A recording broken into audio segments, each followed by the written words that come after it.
said Zoom and YouTube. I click on this.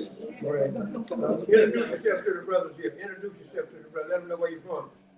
Yeah, my name is Abdul Muhammad. I'm from Louisiana, outside Baton Rouge, New Orleans. All right. Abdul. Akbir, Allahu Akbar. That's what part of Louisiana you from? Yeah, huh?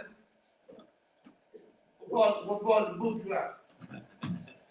You hear him, Abdullah?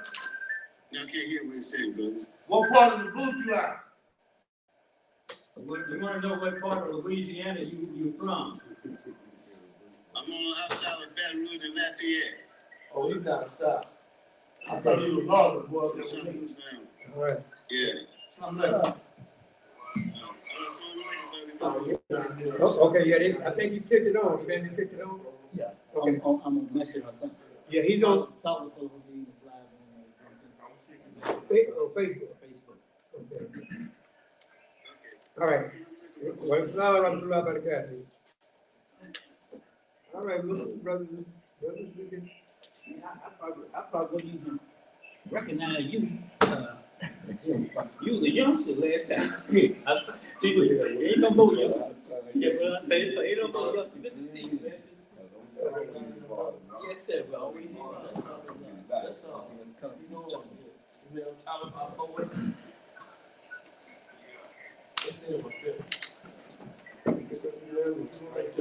Yes, sir. You got people.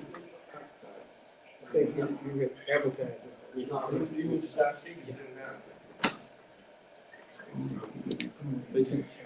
Yeah, this is yeah, I saw it on the video. Huh? It's not little kid. Did you see me? It's my kid. I'm doing like this here. I saw it. Oh, Okay, mom. Oh, okay. Alhamdulillah. All right, brothers. Assalamu alaikum wa rahmatullahi wa barakatuh. Alhamdulillahi Rabbil Alameen. Inshallah, we are getting ready to start here. I think we're on Zoom, we're on Facebook, Zoom, and Streamline, right? YouTube. So we got 3 places coming from, and we got Brother Rashad. You on your podcast, or you just coming straight from Facebook? Straight from Facebook. Okay. So we'll open up. Yeah, he needs you to come in a little bit. Just Yeah. Tighten it up. We got everybody covered. I think we got him covered there. Yes, sir. Okay, so we'll open with the Al-Fatiha. أعوذ بالله من الشيطان الرجيم بسم الله الرحمن الرحيم الحمد لله رب العالمين الرحمن الرحيم مالك يوم الدين إياك نعبد وإياك نستعين اهدنا الصراط المستقيم صراط الذين أنعمت عليهم غير المغضوب عليهم ولا الضالين آمين. All praise be to Allah. We thank you for joining us for this special day, this very special day, Juneteenth celebration, commemoration of this very historical day in time for us Africans in America here in the United States of America. And we're happy to see a new surge of energy where we're picking back up some of our history, because this is very important for us. So we want to thank Allah subhanahu wa ta'ala for giving us this opportunity. We're coming out of Dallas, Texas. We're coming live from the Dallas Public Library, 1515 Young Street, downtown Dallas. And we have our panel. We have distinguished speakers here today. Our keynote speaker, Imam Talib Salahuddin. Brother Arthur Flemings is on his way. We're kind of waiting on him. We have Imam John Abdullah will do some poetry. Also myself, I will be a speaker. We have Abdul Bari will be a speaker. We have Jabril Rashid, he'll be a speaker. And then concluding, we will have a panel discussion, and we'll discuss Juneteenth before Juneteenth, after Juneteenth, and present, where we at today, inshallah. So all praises be to Allah. This is the introduction prayer. Without ado, I will turn this over to Imam Talib Salahuddin from the Masjid Hassan out of Fort Worth, Texas. I will give it to him, inshallah. Assalamu alaikum rahmatullahi wa barakatuh.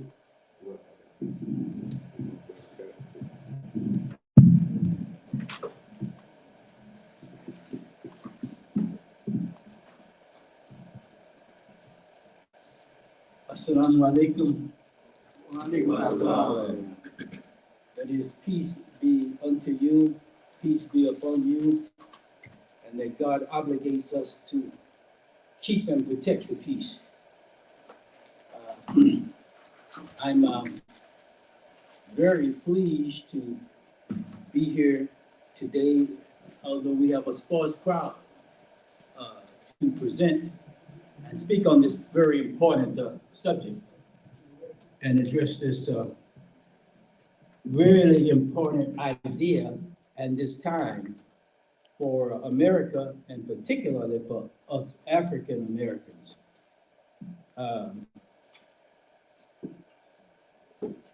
We've been doing this for about 4 years, and I think this is the 4th year. And I had asked, this was an initiative of Imam Wahidi Muhammad among African American Muslims in his association, and he wanted us to come and participate and bring our influence and our contribution to the larger celebration of Juneteenth among our people. It's not to be a just Juneteenth Muslim celebration, but for us to bring our contribution and our participation among the broader celebration. This year, we were not satisfied so much with the response we got from those that are supposed to be associates and students of Imam Wahidi Muhammad. We didn't find enough interest that we thought that should be there. And so we're just speaking to that just a little bit. When I asked and told Brother Ansari, Brother Abdul Samad, Imam Abdul Samad, and I was waiting to get responses from other people because we wanted to actually have at least a couple of days, and we wanted to have a venue where we could also have things for young people. We could have entertainment for them. We could have with food and different other things that we could do. And so he said, well, Imam, we can get the venue that I use for the initiative that he was supporting of Savior's Day. And I was waiting and trying to wait, and I said, you know, I better go with the bird in the hand rather than wait on the bird in the bush. And so we never could get that money. And so we've been a little bit surprised by that and a little disappointed with that. But God is always in control. So you have those that lag behind. The 3 categories they have for the people in our scripture: those that lag behind, those that go forth, and then those that what we call the Sabikuna, those that are up front and are foremost. So Imam Muhammad, his group, have been those, the Sabikuna, they've been out front. And when we asked them for the help, they didn't just, they just took reins. And they said, we're ready to go. And so we went with the venue, and I tried to say, well, look, what about the food? And he said, Imam, we got it. I said, well, he wouldn't even let me pay him out front. I'm gonna pay him after this is over, though. You're gonna get some pay now. So he wouldn't even let me pay him out front. And it reminds me of what is said in scripture, our scripture, in regards to Jesus, peace be upon him, when he was asking his students or his disciples, he says, who will be my helpers to the cause of Allah? Who will be my helpers to the cause of God? And his disciples, they said, we are the Ansar Allah. We will be the helpers to the cause of God. So Imam Wahidi Muhammad rahimahullah alayhi, he asked his students who will be his helpers to support this initiative. And these are other initiatives that he has. So we see a lot of lagging behind. Now, we see in New York, of all places, Imam Pasha and Master Malcolm Shabazz, well, Haj Malik Shabazz, Malcolm X, while he was the minister in the whole Nation of Islam, they have been following the Imam's directives for 30 years. And and it's a thing where they have their addresses and speeches, they have entertainment, they have food, they have a parade. They got them all. They got a parade. They have floats, and different people from among the community are out, and they're all participating in that. So this is what we are hoping eventually to see here in this Dallas-Fort Worth area.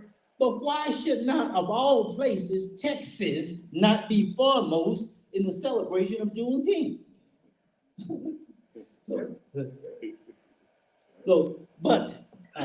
So we greet our audience on the Facebook, YouTube, Zoom, and if there's a conference call or whatever. I'm going to read something briefly from Malcolm X, what's called Haj Malik Shabazz. And incidentally, you know, that wouldn't be any Malcolm X if that wasn't for the old nation, original Nation of Islam. That would not be a Malcolm X. So a lot of people, they don't want to acknowledge that, and with the other activities and participation, they minimize Muslim contributions to that. And also the alternative that also encourages them to, well, we might ought to go with these folks over here because we might not want to go with them.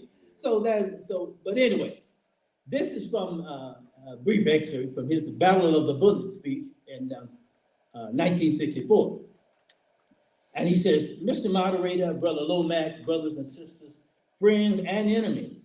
He says, I just can't believe everyone in here is a friend, and I don't want to leave anyone out.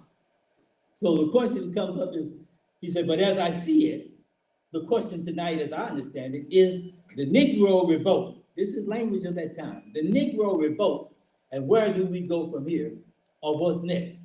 And he goes on to explain that I'm not here, and I say this to our other audience. He says, I'm not here to change your religion. That's not what this is. I'm not here to change your religion. He said, I acknowledge that I am still a Muslim. He had separated from the Nation of Islam at that time. He says, but I am still a Muslim. He says, but just like we have Dr. Martin Luther King, a Christian minister, who is working in the cause and support of our people. We have Etta Clayton Powell, and he mentioned a number of others. I'm a Muslim minister. He said, but I'm not here to change your religion.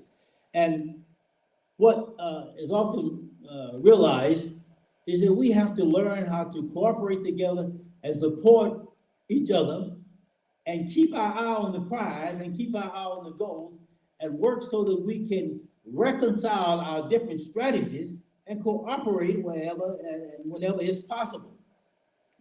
So this is what I'm kind of about here today. Our main purpose here today, but one of my main purposes, is to inform and to energize and to detrivialize and contextualize this activity. I want to read just briefly from a bio that at the Imam Samad's initiative that he was promoting Savior's Day back in February, someone gave me of Sister Opal Lee. I'm just going to read a brief excerpt from that. It says that she's a native Texan teacher. She was born in Marshall, Texas. You know, she is a sister that has worked over years, not just recently, over years to get Juneteenth recognized as a national holiday. She was born in Marshall, Texas, and her family moved to Fort Worth, I believe in 1937, it says. And June 19th, I believe. Yes, on June 19th, they moved to Fort Worth, June 19th. 3 days later, they moved into a predominantly white neighborhood. 3 days later, they burned the house down. But the family persisted. I'm sure they rebuilt, and she finished school from the first African-American. I just found this out in reading about in Fort Worth. I Am Terrell was the first African-American high school there. So she finished from I Am Terrell, went back to Wiley College in Marshall, and got her bachelor's degree. And I often think about Marshall. I used to go down with my grandfather, and also I think Brother Willis's uncle. They were part of what they call the ministerial board or something to oversee these black colleges. So he used to take me as a kid down there as a child down there with him. And so there's a lot of history in Marshall. And a lot of my family, I think we lost a section of our family down in Marshall, Texas. So this is Sister Opal Lee. And she had been working with others over a period of time to try to get this a national holiday. And even with the brother, they got it to be recognized as a state holiday in Texas.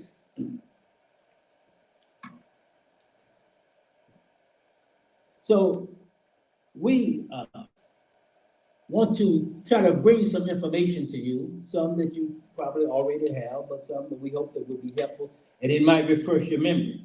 It refreshed me on a lot of things that I didn't know or else I had forgotten. Also, I want to congratulate my friends down in Florida.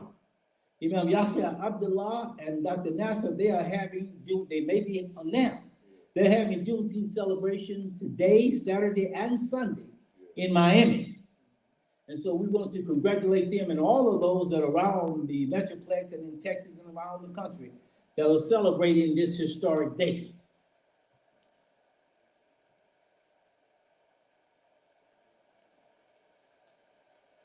So, Imam Muhammad, he promoted this initiative among these other initiatives so that he could help us keep our life focused on the river, on the stream, for progressing the human life in accordance with its innate excellence, marching and struggling to stand up and to rise up to full capacity, while appreciating the shoulders of those above which we stand.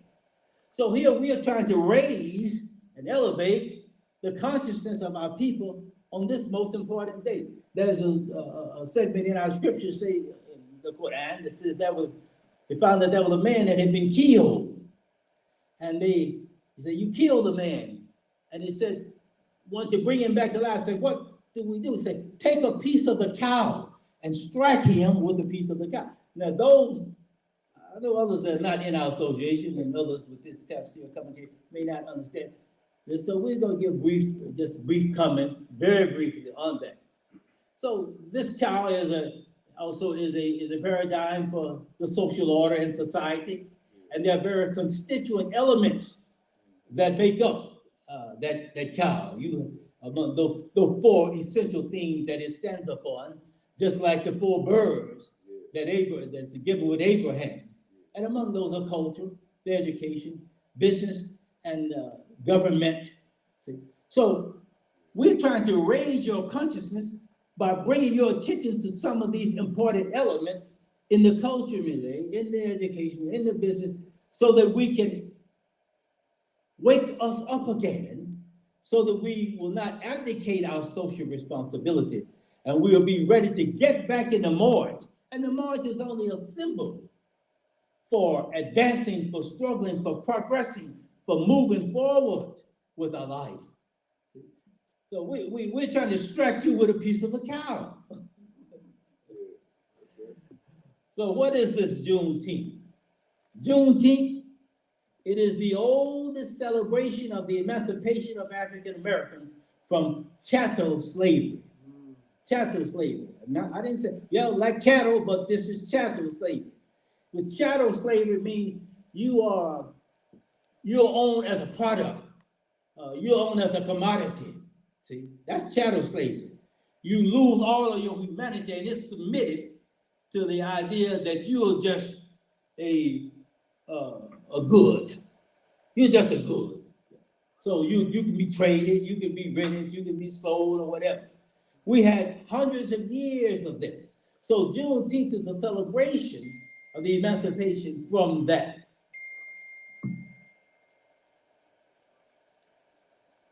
And it is predicated upon what is the Emancipation Proclamation.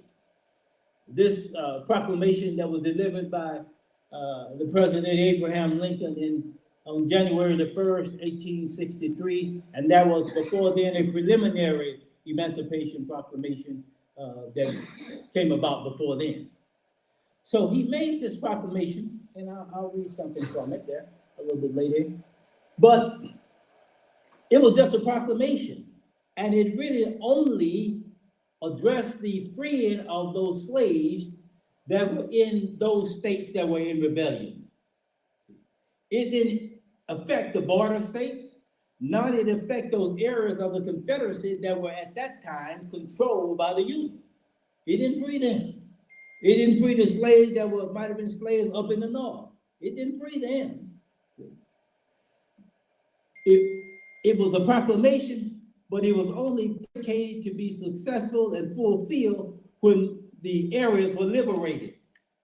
And Texas was the furthest state that was west, and the one that the soldiers and the Union forces had not reached and had not brought into submission.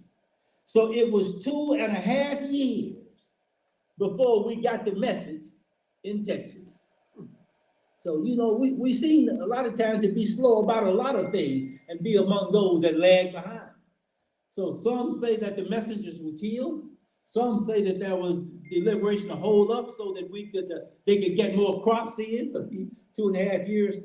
But it was on June the 19th, 1865, in Galveston, Texas, that General Gordon, that he came into Galveston, Texas, and delivered the Emancipation Proclamation, which was, I think, General Order, Executive Order number 3.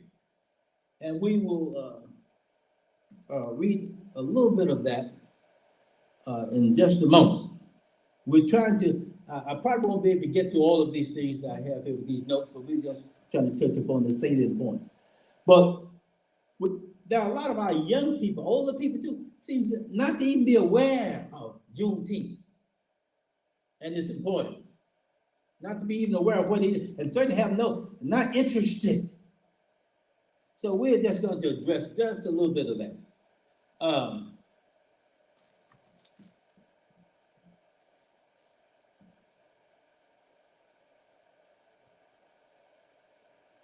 The Portuguese,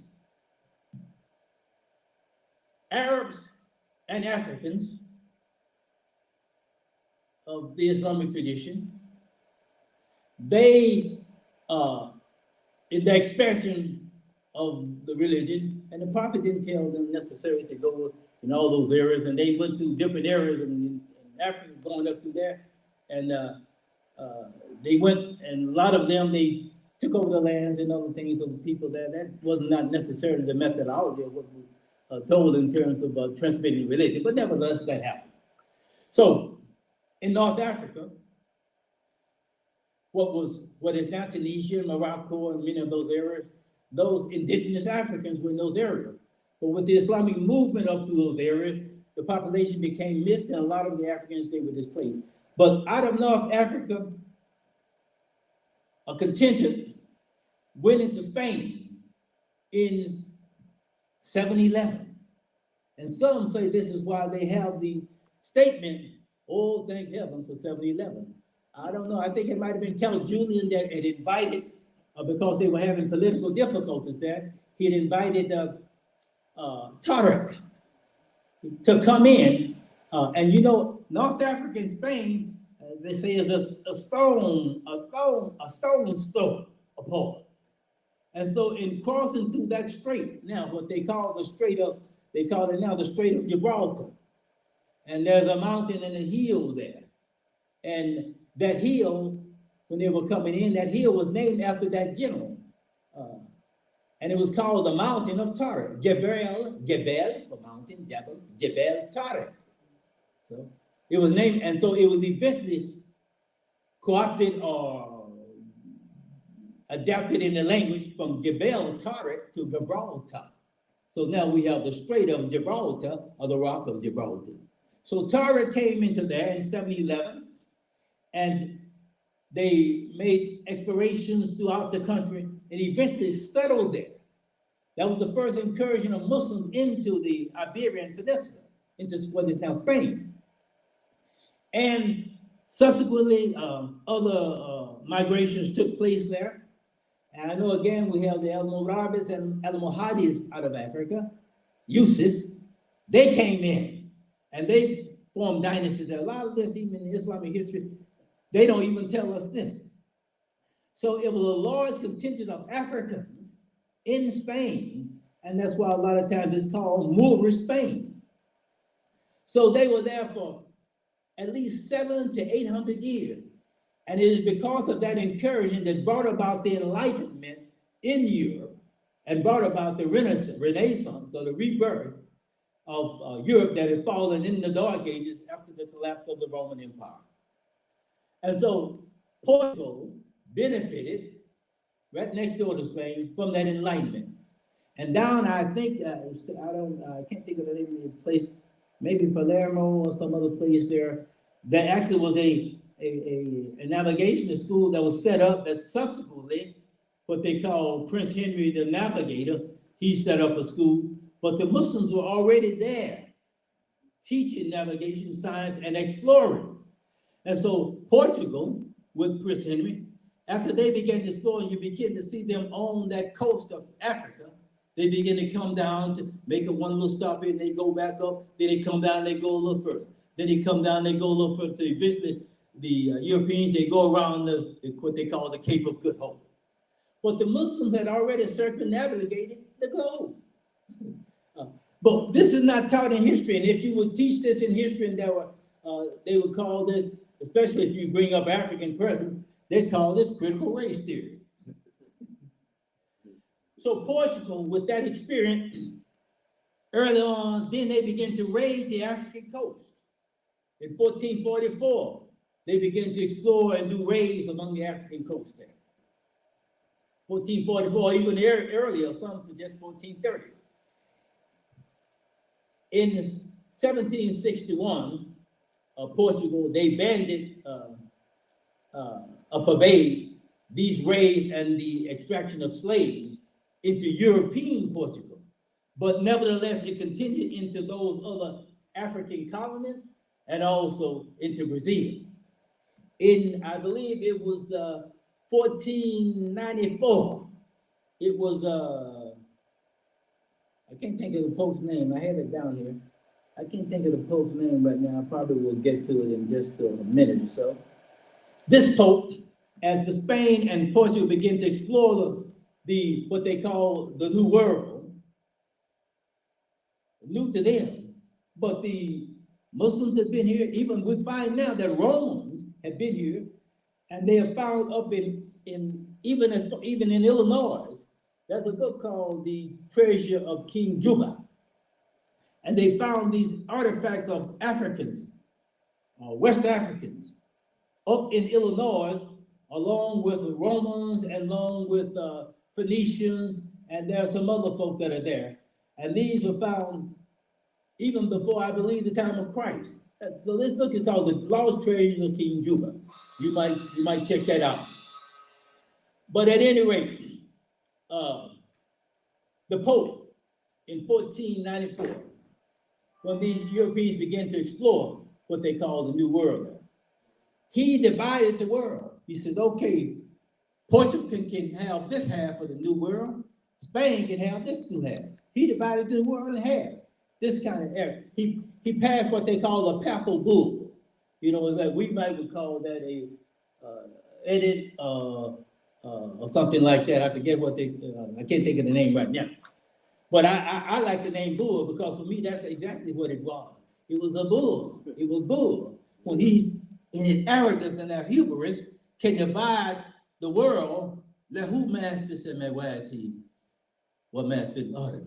to him, Allah, God belongs, whatever is in the skies and the earth. So now, how is it that you can take it upon yourself, that you can ordain and for other powers to take possession and ownership as though this belongs to them? But that was done. And by the way, the Mandinka, and I'm veering for scripts, so I know I'm not going to be able to get to all this stuff. So the Mandinka, in around, at least after 1312, they made voyages transatlantic voyages to the New World. Now, the Olmecs down in Central America, they had been here 800 years before Christ.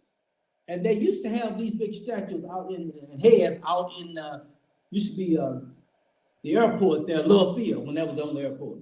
They used to have big pictures of those Olmec heads. I used to see pictures of them out there. Olmec civilization, that was a fundamental contributor and a foundation basis for which the Mayans subsequently with them build their culture and things upon. This is prior to the Aztecs. In Tetzcoatl and I can't think right now, the name won't come to my mind, La Venta, in that area. So they had been there. It is said that in 1312, the Mansa of Mali, Mansa Musa, he, like our brother we talked about earlier, Malcolm, he made Hajj. He made the pilgrimage to Mecca. And when he made the pilgrimage to Mecca, it is estimated that he took between 50 and 70,000 people with him. And at the time that I grew up in Tyler, this would have been the whole population of Tyler, Texas. He took a whole city of people to him on Hajj. Now, you know, this requires a lot of organization, a lot of resources. And he, from this area of the Ghana, Mali, and that area there, and it was known for its gold. And he said that he passed out so much gold in sharing, being charitable along the way, that they drove the price of gold down in the area for at least a decade. So Mansa Musa came back, and he is the probably the foremost Mensa of Mali, in that area there. But his brother that was before him, Abu Bakari, he had turned the kingdom over to Mansa Musa because he had sent out Abdul Bakari, he had sent out a flotilla of ships to find the place of the setting sun. And so they got caught, and they caught up in the transatlantic stream there, and they went so far and they disappeared. And one of the ships turned back, it is said. And it came back to Mansa Musa, and it told them what happened. The others, they disappeared. So then he organized another flotilla, and some say even of 1,000 different vessels, to go to find the place of the setting sun. And it is said from that place, from that time, they settled in the Yucatan Peninsula and up and down the coastline there. And artifacts of the Mandinka and Mali, that area there, artifacts and even Mandinka script is found in these Americas. And this is at last, I'd say, at least almost 200 years before Columbus. But the Olmecs were there long before then. So this is a saying I'm bearing from the script, is that our history as a people doesn't began in slavery and degradation. Now, the Pope, he said when Portugal began, after they abandoned in Europe, the importation of slaves there, he said, well, look, you can keep on taking them until these other colonies if you can convert, if you convert them. You can take them if you convert them. So if they had to be converted, we know at that time, those that had to be converted, they wouldn't have been Christians. They would either have been Muslims or those of native indigenous religious thought. They would have to have been those people. And because that up and down the coast, we know what a lot of the religious orientation of people on West Africa was Islamic, most of them. Islamic, a large portion of them. Portugal, it imported the first group of African slaves into Jamestown. I think it was 1619. They were captured by the Portuguese and imported and bought by the English colonists in Jamestown. And Portugal made a business out of selling these slaves to the other colonial powers. They captured and they would sell slaves. And this is another lesson for us. That sometimes they got cooperation from indigenous people there, from rival tribes, capturing and selling that people into slavery. So these are consequences of our inability to reconcile our differences and to cooperate together. These are some consequences of that behavior. And we still see we have consequences of that behavior we'll see in this modern time. So, Portugal began to bring large shiploads of Africans to Brazil. And this is why that language there in Brazil is Portuguese. And Brazil has the highest number of Africans in the diaspora than any other place. Highest numbers that they have in, even I think in every, except for Nigeria, I think it is said, people of African descent. So, this celebration of Juneteenth, why is it important? It is the primary and the seminal event for African American life in this country. That's why it's important. Actually, in all these other venues where we're celebrating Juneteenth, they should be filled up. This should be filled up.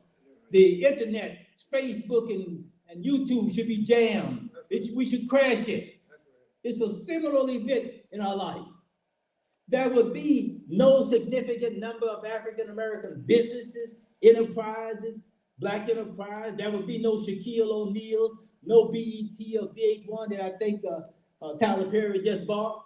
No Beatrice Foods from the day when that brother, no Johnny Cochran, no Magic Johnson, LeBron James, Oprah Winfrey, Barack Obama, Condoleezza Rice, Shirley Chisholm, Barbara Jordan, Colin Powell, Hakeem Jeffries, Kentucky Brown, Tiger Woods, he may not know who Susan Wright, Michael Jordan, Booker T. Washington, George Washington Carver, Mae Jemison, Ben Carson. There'd be no Howard University, no Pamela Harris, no Meghan Markle or Eric Johnson, or Mayor Ron Kirk, or no John Wiley Prize or Eddie Bernice Johnson, no Howard University. We would be still in the cotton field or the sugar cane field or the tobacco field or these modern day cotton fields, whatever they have, as tools of production. We would have no entry on the avenues of progress in this country. So this is a similar event in our life. If it were not for that Emancipation Proclamation, and so we didn't get this word in Texas until 2.5 years later. But we should recognize that emancipation, as we said with our banner, we had last year, I think that's last year, said, emancipation is a celebration and a commencement. It is not a destination.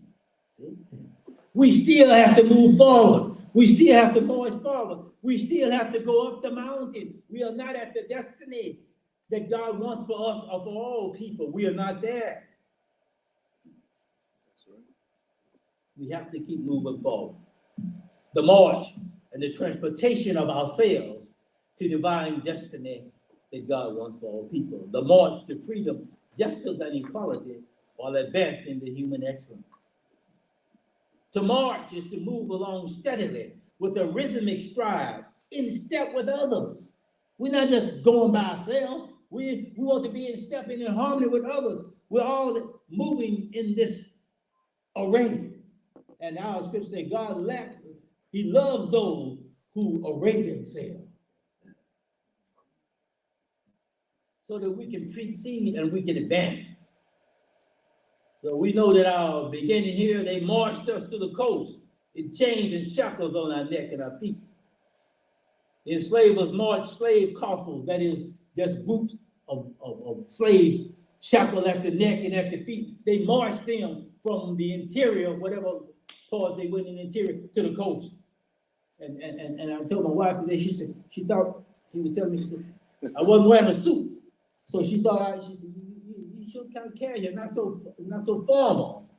I said, no, I'm not. Say, I'm trying to relax a little bit, and I'm not tied up. That was the man. I said, I'm not tied up today. I don't have that. So, those are because we know this society uses many symbols. The ties are similar. It's okay, we wear them. He said, but we understand it's a symbol. They have it tied up. He said, so I'm not suited up and I'm not tied up. Well, enter his loom behind that battle. I'm a free man in the town. So this picture that we see, that for those of you that got the flyer, that picture that's on there, we see at the bottom on the left page, the Africans, they are drawing now of them in chains and fetters being marched across the land. And there were many that not only marched from the interior, but they were marched. There's a book called the Slavery, The Half Has Never Been Told, by a European scholar from, I think, maybe from Cornell. Excellent, wonderful book. And he says that they marched them in coffles across the plantation land, some as much as 700 miles, marched and shouted. So we have these other pictures up here at the top. They show UNIA, the United Negro Improvement Association of Marcus Garvey, marching, and the march on the Edmund Pettus Bridge, and the march on Washington. These marches, these are just symbols. These are just symbols to bring our attention and to focus the people on the need to work steadily for progress and advancing our cause and our interests and advancing our lives. Those are just symbols. And to show you that we're still struggling, that they are just, I don't know if they've already renamed this Edmund Pettus Bridge, the name after Confederate general, just like they are renaming a lot of Fort Bragg and a lot of these other places after Confederates who are on the side of keeping us in slavery. So we're still in the struggle. We're still trying to progress and still trying to move forward. At the bottom of that page, you see the folk dressed up there. This is in 1866. This is the first Juneteenth celebration that they had in 1866. And they want to dress up in that finery, see, because they kept them in rags and tatters all the other time. So when they got the first liberation, this first Juneteenth in 1866, they dressed up. But we today, I said, I told my wife, I said, no, I'm untied today. And I think I was going to mention this at the end of my talk, and I'm going to have to be coming up here soon, was that there's a scripture, in biblical scripture, Christian tradition. I remember from the church, and it said that Jesus told his disciples, he told the people, he said, look, he said, when you go and you find a donkey or coat tied up, say, untie and bring it to free him and bring it to me. I have a job for him to do. See? So we got a job to do. So I'm untied today. See? And it said of our prophet in the Quran, say he is the one that releases them from the heavy yokes and shackles that are upon their necks. See? So this is why I'm untied, and I'm wearing this garment here from a friend of mine that I used to work with, that he gave me from Ghana. One of the places where we see the door of last return, no return, no return, the door of no return. When they brought him from inland and brought him to that port there, and many have been able to go and visit that place. It just changed their life. I hope to visit it myself. I talked to my mechanic who's from Ghana and have the hotel. He said, man, if you go, he said, you can stay in my hotel. So I got plans to make it there, inshallah. I'm trying to hurry up here, man. I'm trying to close up. I'm working on closing. I'm working on closing up. So I was congratulating Imam Yahya Abdullah and Imam Nasser for, they're in Florida. They are celebrating Juneteenth today and tomorrow. In Florida, many of the Seminoles that went into the Low Everglades, the Native Americans and African Americans. Seminoles mean runaway. See? So the runaway Indians and the runaway Native American and the runaway African American, they met out there and they formed a culture, a society of Seminoles. And it was that group of people, when they were trying to make more room for the settlers, they marched them out of the Everglades along the Trail of Tears into Oklahoma, and some even went as far as into Mexico. So we got a whole long history of marching, and we're still on the march. There are remnants of the Muskogee Indians that were descendants of escaped slaves that went into the Everglades and other places. There are remnants of them along the Rio Grande and border of Texas that still themselves, they look like Hispanic. They look Hispanic. But they are descendants of those runaway slaves, and they celebrate Juneteenth. I think I mentioned this maybe a couple of events ago, Juneteenth. They celebrate Juneteenth still today in Mexico. And, the second president of Mexico after the war, they got independent, was one of African ancestry. I think his grandfather or grandmother, he was the first president. Vicente and Guillermo were the two. And they fought, also at the Alamo, I believe. And the whole battle of the Alamo was called the people in Texas, as they wanted to expand slavery. And as they began to curtail slavery in Texas, many of them wanted to take their slaves into Mexico. This is why the Battle of the Alamo was fought. Santa Anna and the Hispanic, they said, no, we're not allowing slavery. We're not allowing slavery to come off up in here. And I'm remorseful now because I remember when I used to go around, David Crocker. I used to go around with my David Crocker head and all that, putting David Crocker and Jim Bowie. They wanted to keep us in slavery. But I didn't know it better. So now I've been struck with a piece of the cow now, and my consciousness is raised and elevated. I'm moving on to context, and I'm going to close up here. Yes. Count Volney, who was a French philosopher and an abolitionist, who wrote the book in 1796 called The Ruins of Empires. And he said, now 1796, and you got to think, now, Thomas Jefferson, he was going over in France in that, I think before 1776, he was over in France, and he took one of his slave concubines he had, Sally Hemings, took her there with him, and he never, I think, released her from slavery, and had several number of children by her with him, and she stayed in her facility where she stayed was underground or somewhere. Never had a decent place. So now I'm talking about. This is also in the Napoleonic era. I think Napoleon was maybe born in a little bit. Maybe he might have been about 30 years old at this time.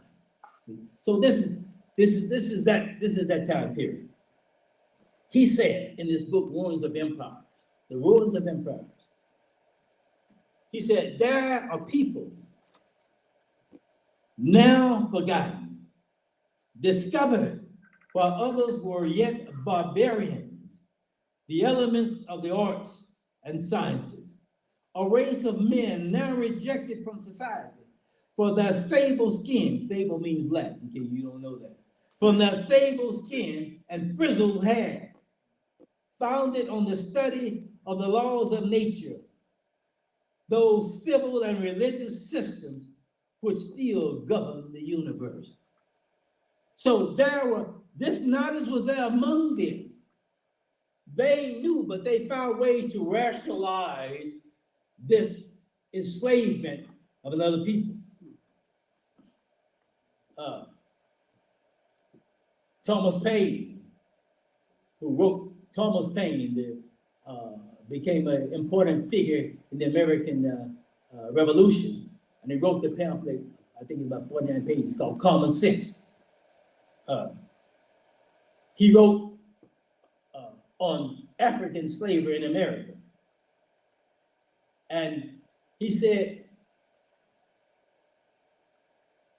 that how can you justify, and he talked about the excellence of the people. And he said it was a travesty upon humanity for people who had contributed so much to the society, and for people whose deportment and their civilization and order, they weren't a warring folk, as he was pointing out. So slavery was a traumatic shock to the African cultural developmental system. The people on the continent and in the diaspora have yet to recover from. Charles Silberman said in his book, a European writer, Crisis in Black and White, written in 1964, he said, the American Negro has been subjected to a system designed to destroy ambition, prevent independence, and erode intelligence for the past 3.5 centuries. The writer Ralph Ellison, who wrote The Invisible Man, we probably know him best for. He said, when I discover who I am, I'll be free. And I know for us, that those of us that came up in the old Nation of Islam, there was a big thing in the old Nation of Islam that said, you need to have a knowledge of self. Yeah. And this is one of the things that also on the pyramids, I believe, over the people. Yeah, know thyself. Some things they give credit to Socrates or Plato or one of them for that. But the people of Kemet, that they called Egyptos by the Greeks, they had that on the pyramids way before that. Before the Greeks came in first as students to study, and then came back as conquerors. I don't know if I think I've had this little map earlier. I don't think I'll have time to mention it. I'm going to bypass on that. So, self-discovery is a prerequisite of freedom. And we need, as Randall Robinson points out in his book, The Debt. And if you don't know Randall Robinson, he was the founder of Trans-Africa, which was the organization that was foremost in bringing about and pressing America to bring about and work for the freedom of Nelson Mandela. He was the one that was foremost in the founder of Trans-Africa. He said in his book, we need the armaments of culture and history to protect our sense of self.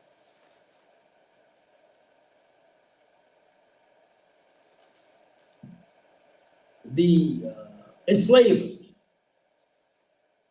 and I mentioned they justify by their tertiary, not commentary from some biblical sources. They, what time is it even? 1:20, so we're getting close to the time for the prayer. So I'll wind up about that time. Okay. To justify slavery, they give their commentary on the biblical narration of the story of what they call the curse of Ham. And they say Canaan, his son, was cursed because Ham looked at Noah when he was naked and drunk and naked, and he laughed. And so he was cursed. And so they say this is why the blacks were cursed, the black skin. So now, the Imam Muhammad has given excellent commentary on that. It has nothing whatsoever to do with that. And Noah, in the first place, he wouldn't have a right. God has the right to curse. Other folks, they can't do no curse. And we don't accept that the prophets committed those kinds of behavior. They're cleaned up in the Quran. That bad image of them is cleaned up for Noah. Yeah, and the contradiction is they say Ham. Ham is Egypt. That's what they say. So these are the blacks, but they can't. The contradiction, they can't admit that the Egyptians, the original Egyptians that built these pyramids before invasion from Greeks and many others, they won't admit that they were black. They won't admit that Imhotep and Zoser and Akhenaten and all of those others that came up and that established this came from the south there. But they can admit when they interpret the curse and the Canaanites. They won't say, okay, they won't admit that. So these are contradictions.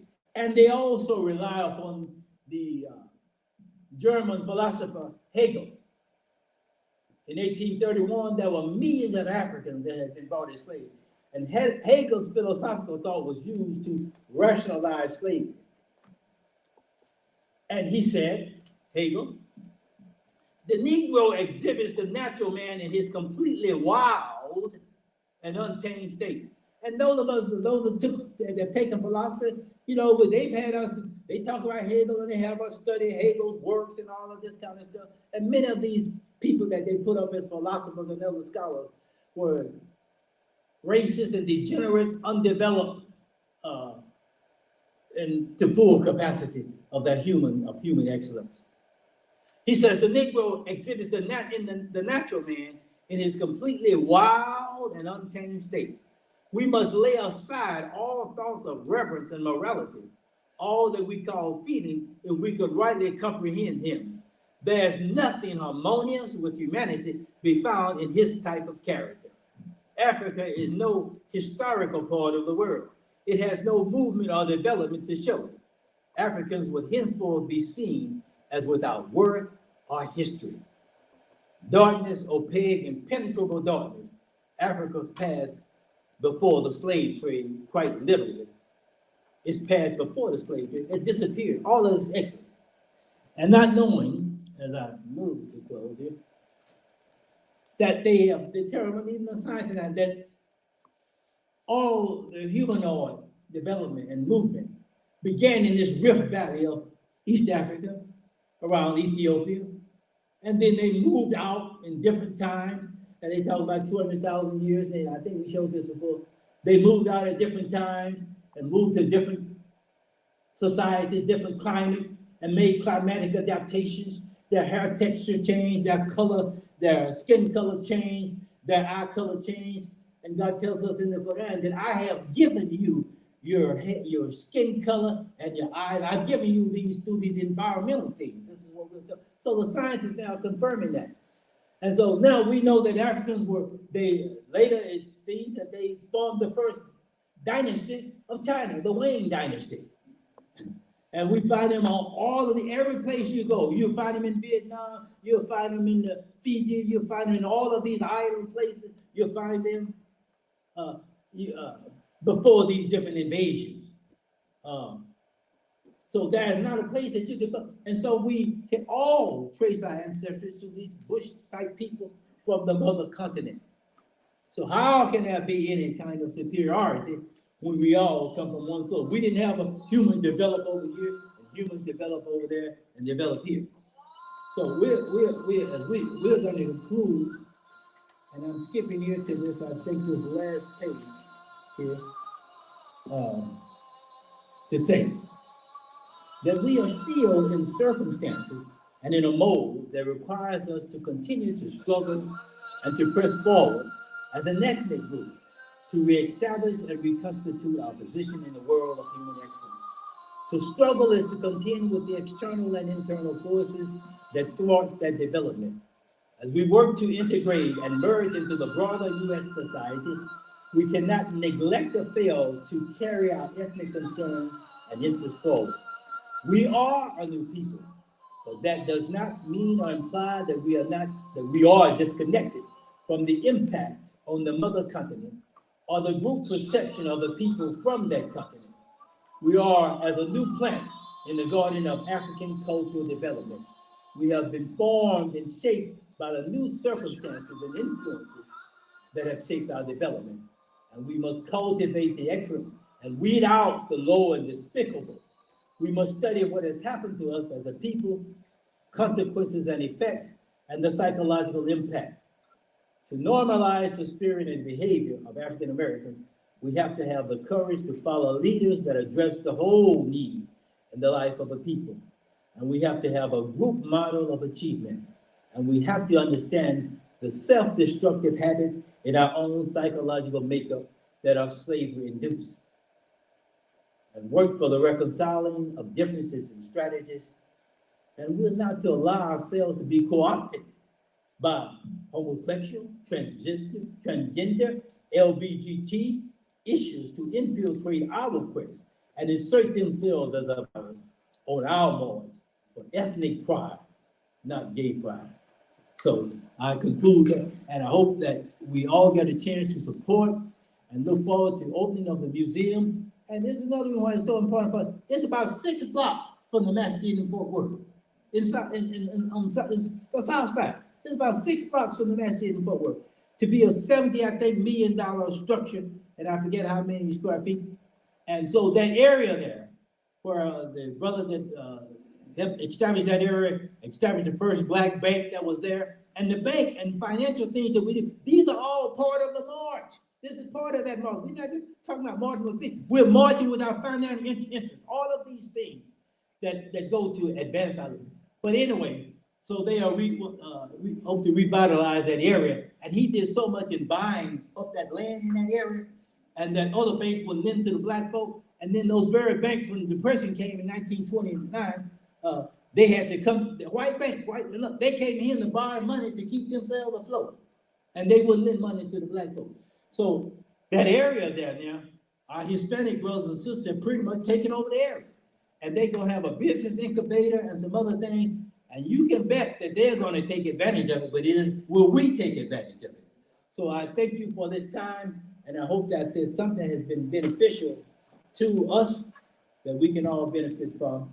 And I greet you, Assalamu alaikum, peace be on you, and God obligates us to keep the peace.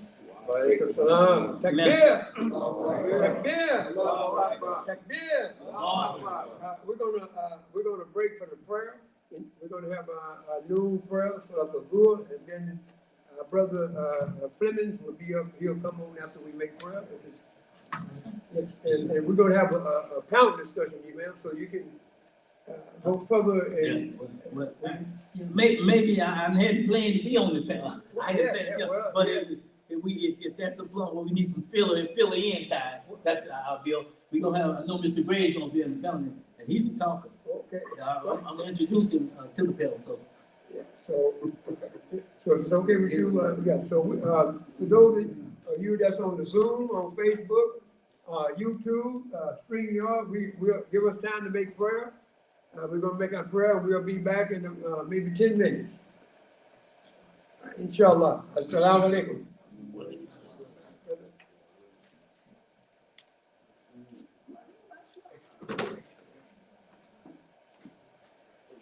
Good to meet you.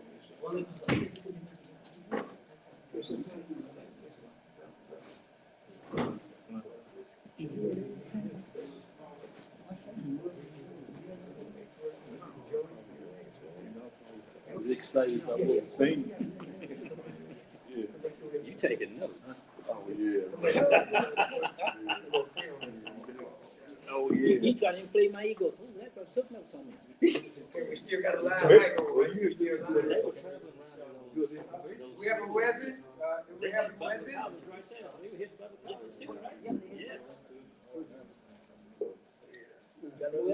Yes. We got brothers on the line all the way from Mondavi Island. Listening in. Yeah, alhamdulillah. Fish capital of the world. Huh? Allahu Akbar, Allahu Akbar. Allahu Akbar, Allahu Akbar. Ashhadu an la ilaha illallah. أشهد أن لا إله إلا الله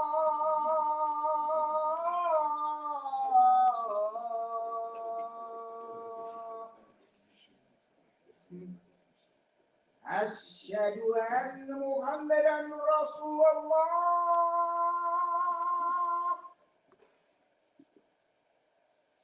أشهد أن محمدا رسول الله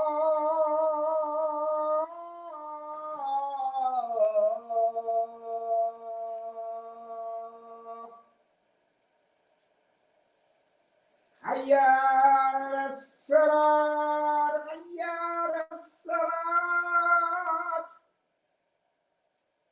حي على الفلاح حي على الفلاح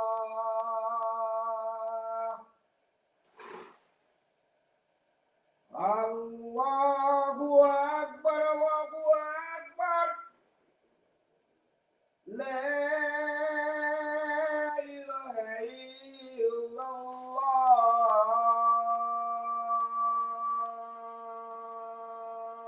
لا إله إلا الله. Inshallah, we'll do Ikama, Imam, so we can, we'll, as soon as we do Ikama, inshallah. Are we ready for the camera? Yes, sir. We'll, الله أكبر الله أكبر أشهد أن لا إله إلا الله أشهد أن محمدا رسول الله حي على الصلاة حي على الفلاح قد قامت الصلاة قد قامت الصلاة الله أكبر لا إله إلا الله لا إله إلا الله. محمد رسول الله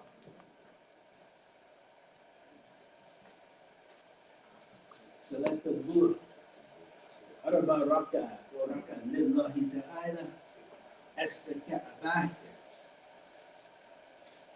استم الله أكبر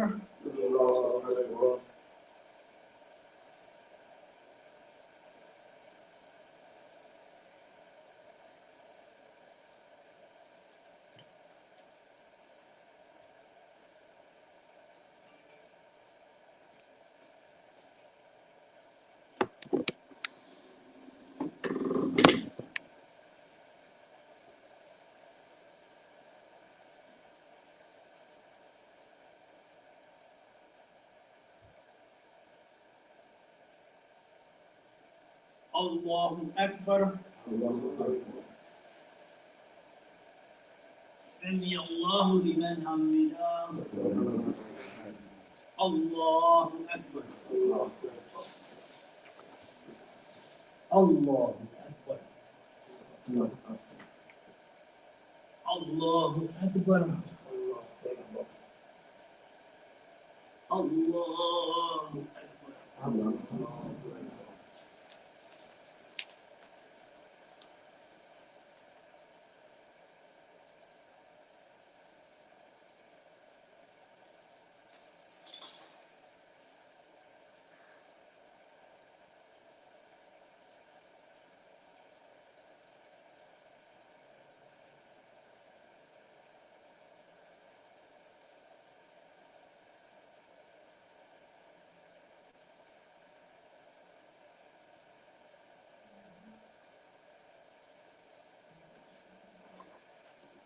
الله أكبر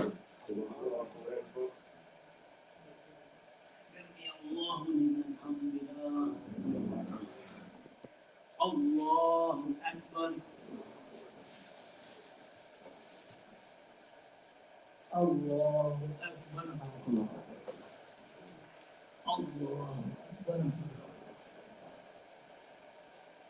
الله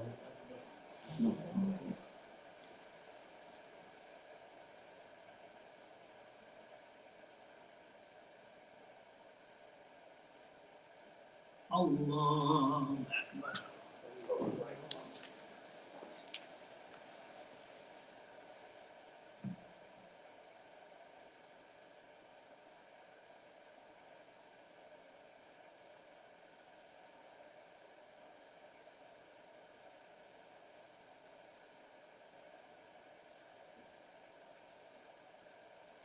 Allahu Akbar. Sami Allahu liman hamidah. Allahu Akbar. Allah. Allah. Allah.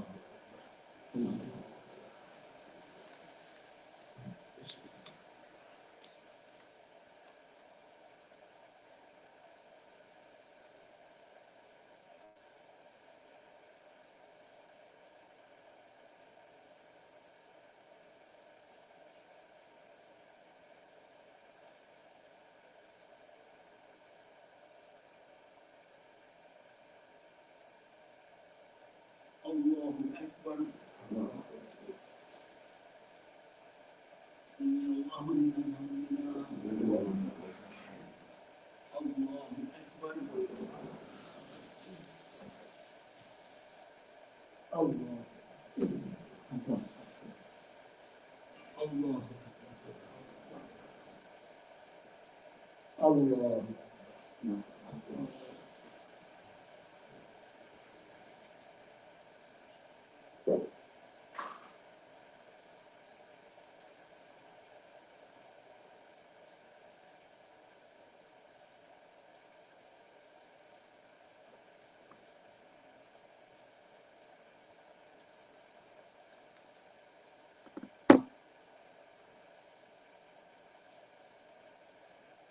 Assalamu alaikum wa rahmatullah. Assalamu alaikum wa rahmatullah. Assalamu alaikum wa rahmatullah. Assalamu alaikum wa rahmatullah. Astaghfirullah. Zikrullah subhanallah.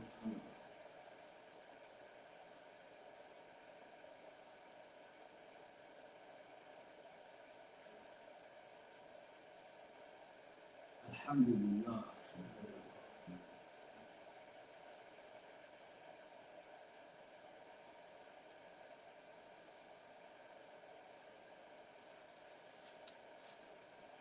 Allah.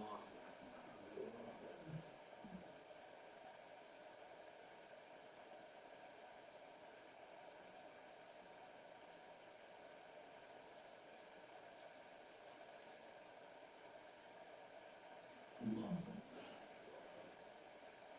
ربنا لا تزغ قلوبنا بعد إذ هديتنا وهب لنا من لدنك رحمة إنك أنت الوهاب. Let our hearts be healed as you have guided us aright, and give us from your presence mercy. Surely you will give us good. Excuse me, before we break away, we have another brother who was visiting with us today. Last night they admitted him in the hospital, so we got the other what happened to him, so what y'all say to do it for the brother. I mean, Yeah, a wonderful recovery, but we don't, I think there's something wrong with his kidney. Yeah. Kidney last night. it's all right, it'll be all right. We'll make you out for it, I mean, thank you.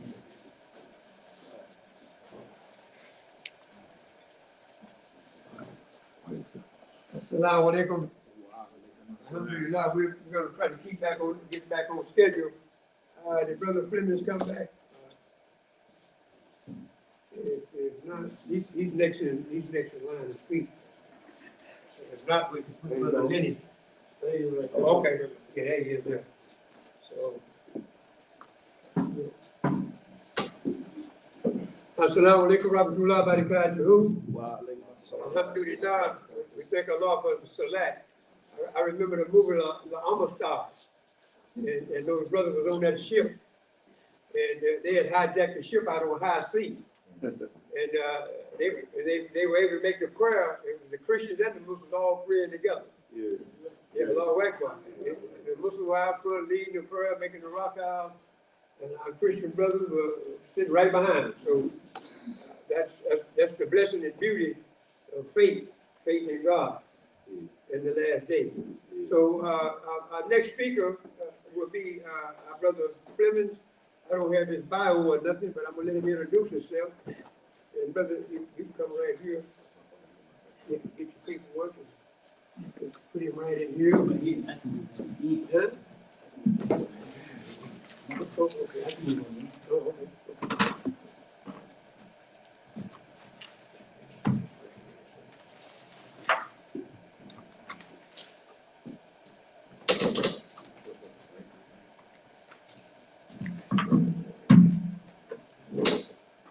Keep watching for a minute.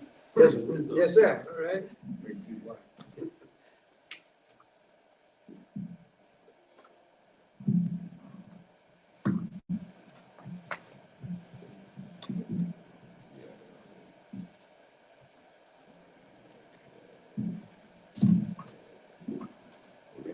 Yes, sir.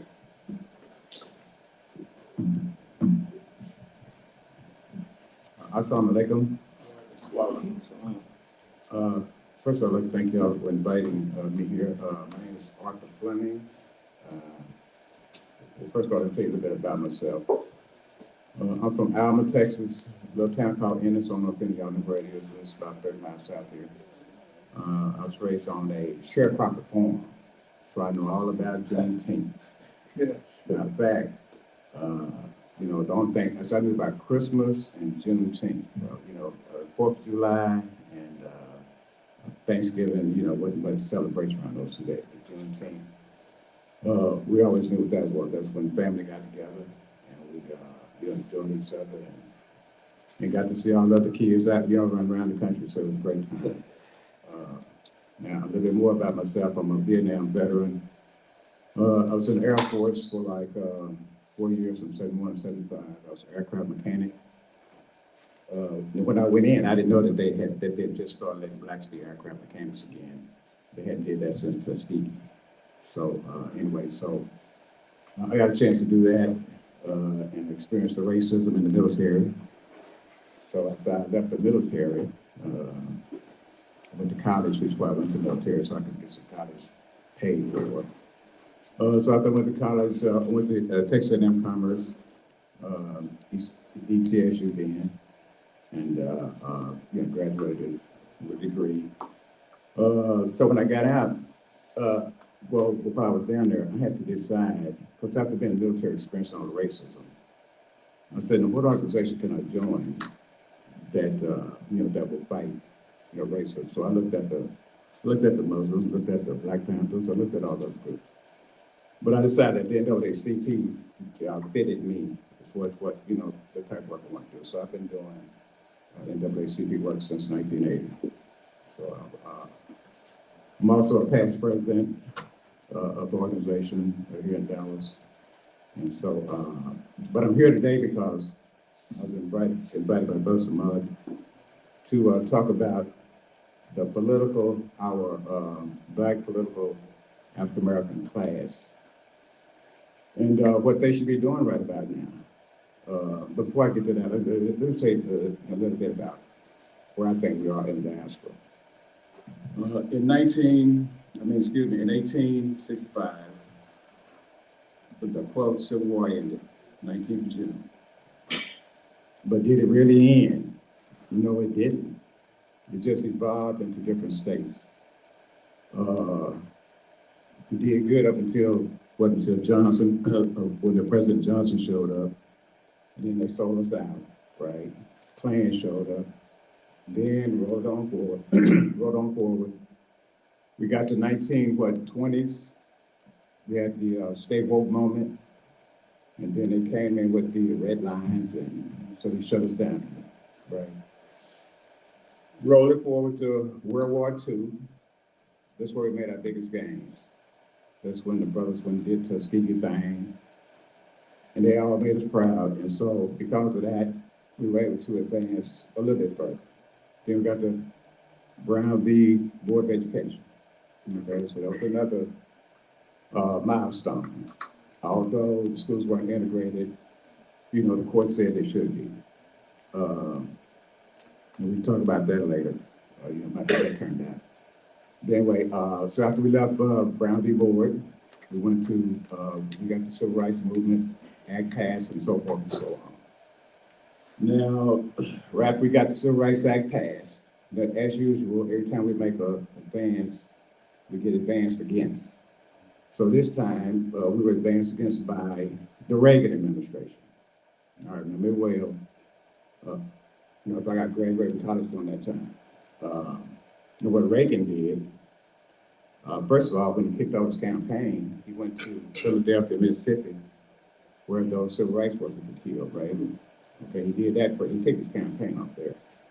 Then, during his campaign, he went to Germany, to Bitburg, with Helmut Kohl, and they laid a wreath at the foot of the SS, right? This is in the mid-'80s.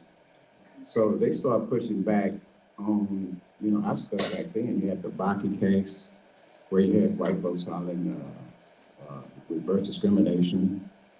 They changed the definition of affirmative action from affirmative action for black folks to affirmative action for minorities. And by doing that, they slipped white women in. So that's who wound up getting the benefits, sleeping with the enemy, right? And so rolling forward, during the 90s, I'm a big man March brother. The police killings and shooting got so bad that Mr. Farrakhan time, he put out the call. And, it was me that was showed up. And I think it was pretty beneficial, even I think it was worth it, and I'm glad that we did it. So because they did put a spotlight on the police killings, because it was, it had been ridiculous forever. So after that, the YK 2000, what do you want to call it, the YK use what we had. Well, the technology improved significantly during that time. So what happened was then everybody had a camera. So then we started taking pictures. Now before this time, it was just, because I used to hear just, oh no, it's not really like that. That's what white folks say. Yeah, maybe don't, but anyway, now we have cameras. And so, and now we start taking pictures. Now the NAACP, what we did, back in the early 2000s, we pressed them to put cameras in police cars. So, we started that action. And so eventually now we have cameras in police cars, we have cameras on police. Of course, it's still, they haven't stopped the killings yet, but at least we got those things did. Now, back to the political class, okay, now we did all that, we made all these strides. But the fact of the matter is that our political class, in my opinion, were all bought into the old system, because what we're doing now, there's what we're going through now is what's called a change period.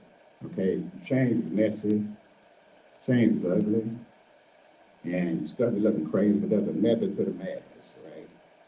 So while all this madness is going on, there's people that's making plans.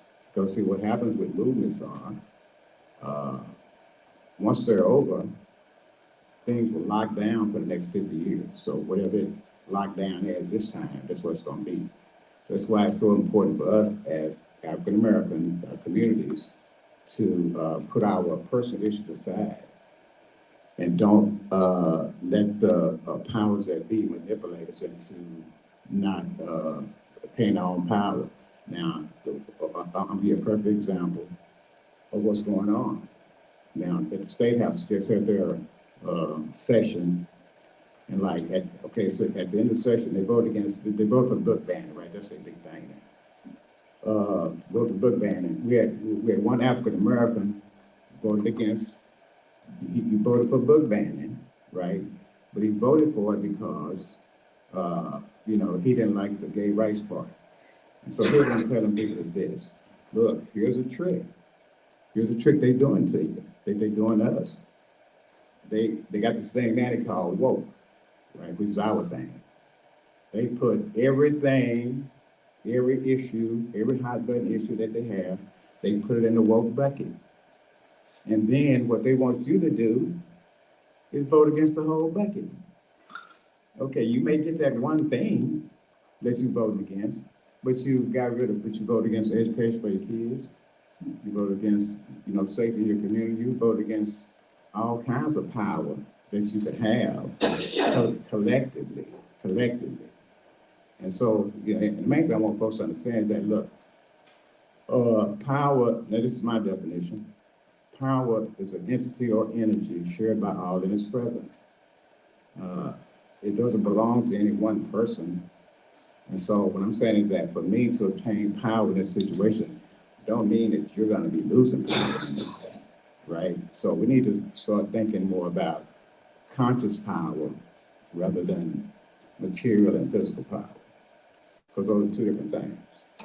And so, and I think if you start thinking about it in the context of consciousness power, then you realize that when you get where we're going, you'll still have your power. You haven't lost anything.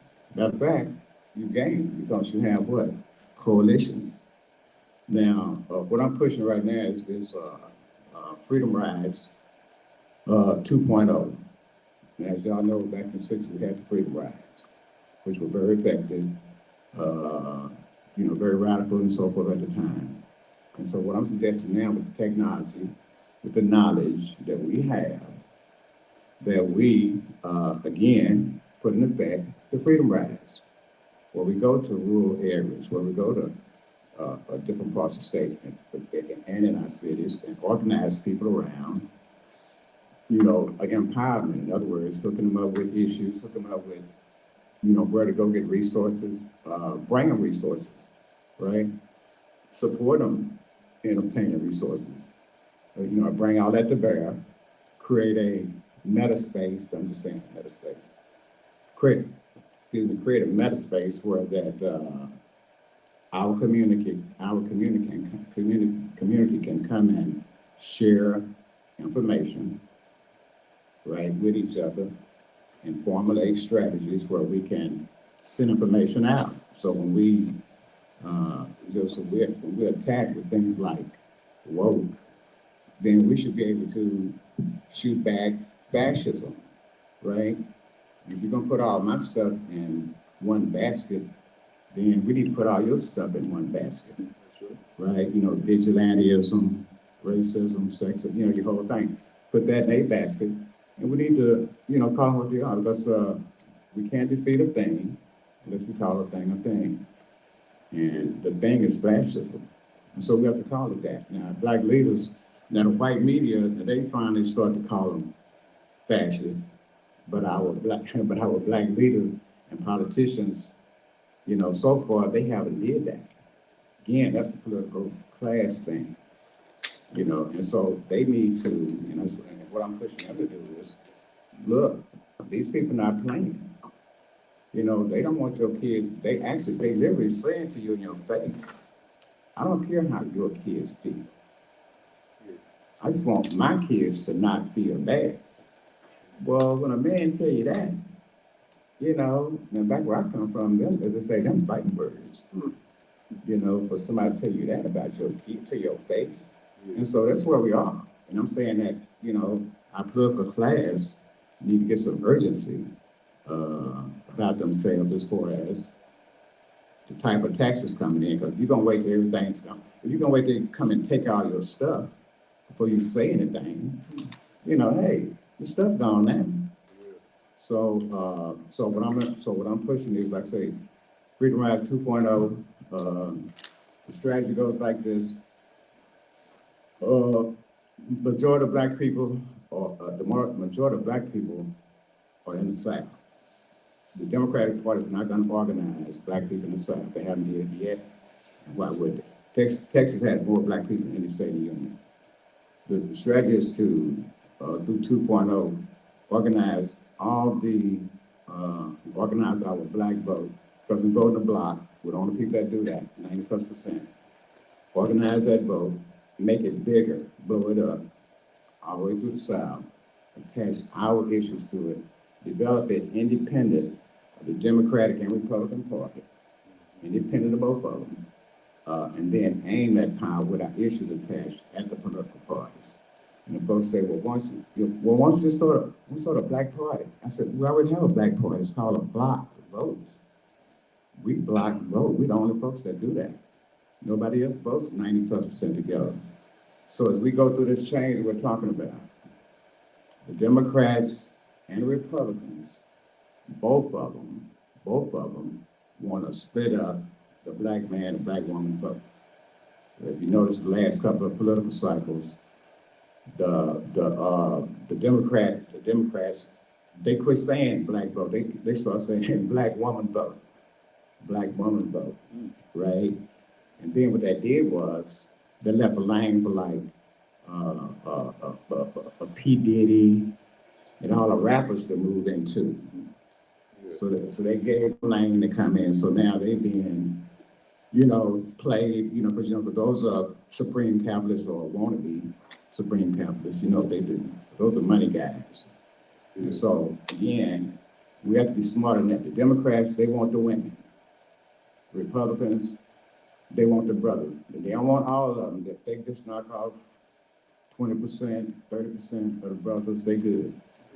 And so they're appealing to the brothers from the misogynistic point of view, right? Hey, we don't like, we all men. Oh, yeah. Let me just say something about the folks that's putting forth all this stuff. The Europeans, and you can read their history. This is why they want you. This is why they don't want you to read their history. The Romans were a bisexual society. The Spartans were bisexual warriors. Yeah. So that's in their culture. Okay, that's what they don't want you to talk about. That was just their culture.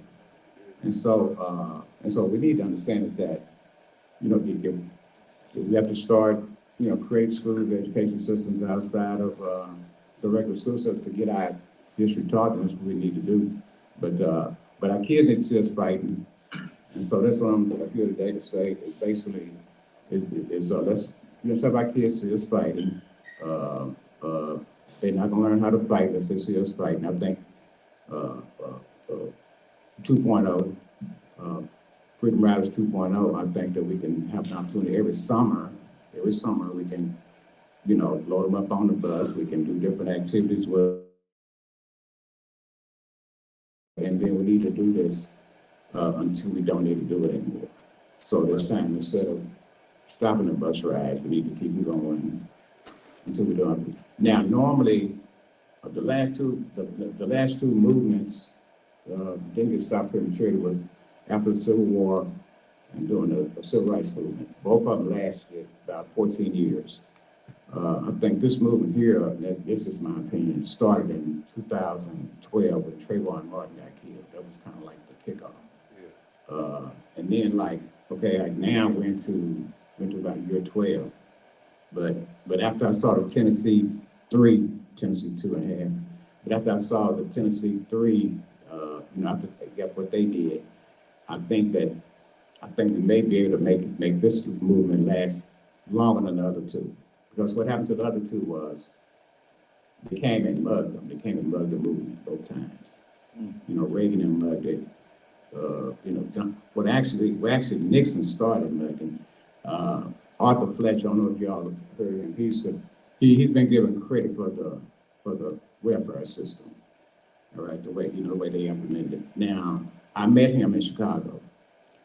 Matter of fact, I have his book at the house. Anyway, he's gone now, but anyway, and I asked him, I said, Mr. Fletcher, I said, why did you set that up where if a man was in the house, that the woman couldn't get no help, but they could get more money to have more kids? And so he said, look, he said, that's not the way I set it up. He said, the way I set it up was where it was to help families, to help families and so forth.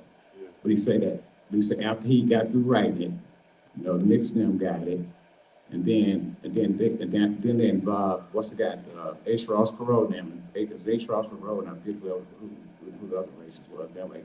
But H. Ross Perot was the main one. And then they flipped it. Then they took that part out and put that part in.